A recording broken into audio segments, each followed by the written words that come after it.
Je m'appelle Guillaume Fourier, je suis passionné de pêche depuis environ 20 ans. Donc là j'ai 37 ans, je m'y suis mis finalement sur le tard puisque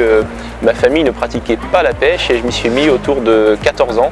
un peu par hasard, lors d'une pêche au cou en mer.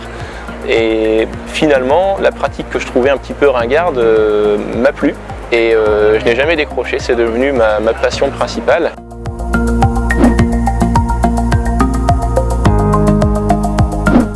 Donc aujourd'hui, il est important d'aborder la pêche en pensant à l'environnement qui nous permet de pratiquer notre loisir, notamment par exemple quand on va chercher un appât, il est important de laisser l'écosystème comme comme on l'a trouvé, c'est-à-dire que quand on va chercher un crabe sous une roche, on soulève la roche pour aller ramasser notre appât, on la remet comme elle était, dans le même sens, c'est-à-dire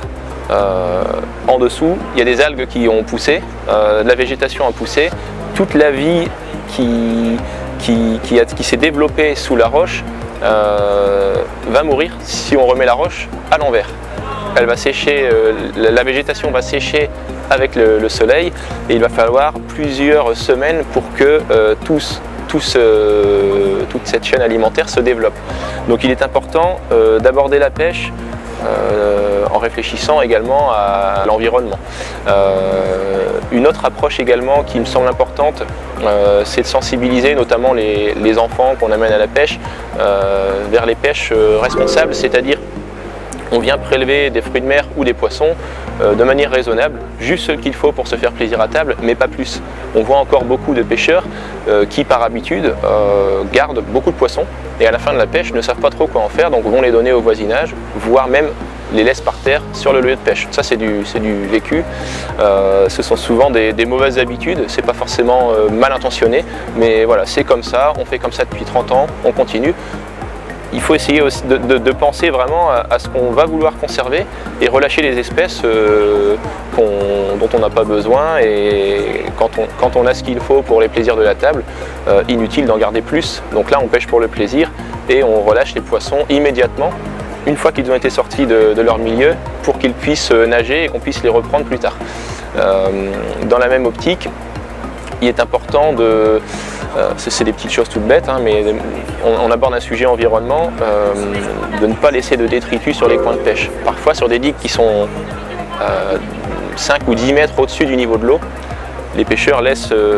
toutes leurs affaires par terre en se disant c'est pas grave, c'est comme ça. À la tempête suivante, tout est balayé, tout finit à l'eau, et c'est ce qu'on va trouver ensuite, on le voit dans les faits divers, dans l'estomac d'un gros poisson ou d'un mammifère, et ça on peut facilement l'éviter,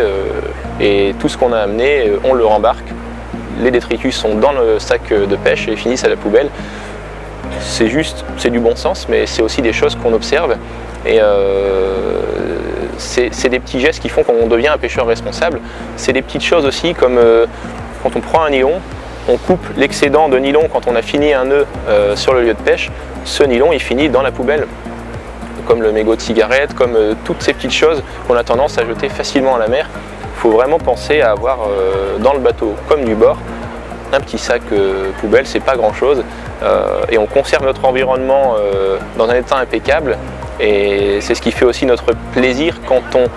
on sort de notre quotidien, on va au bord de l'eau, au bord de la mer, c'est vraiment pour retrouver cet environnement sain. Et il faut penser à ça, il faut essayer de le préserver avec des petits gestes simples. En appliquant tout ça, on optimise le plaisir de pêche et l'environnement dans lequel on pratique.